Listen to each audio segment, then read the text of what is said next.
Senga birodar mehri, vafosi, ixlosi bor bo'lgan bitta birodar yoningda turishi Allohning bergan katta marhamatlaridan.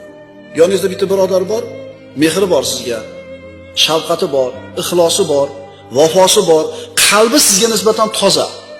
O'shaqa oynadanchi bitta bo'lsa hayot zo'r bo'ladi. Bormi shunaqa odamingiz? So'rayingizdan. Har qanday siringizni ishonib ayta olasiz. Aniq bilasiz, sotib qo'ymaydi.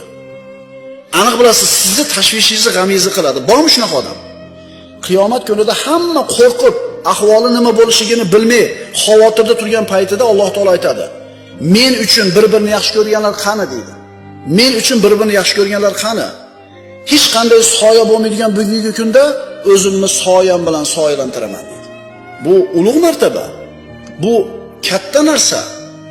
Demak, bunga olib boradigan yo'l ham oson bo'lmaydi.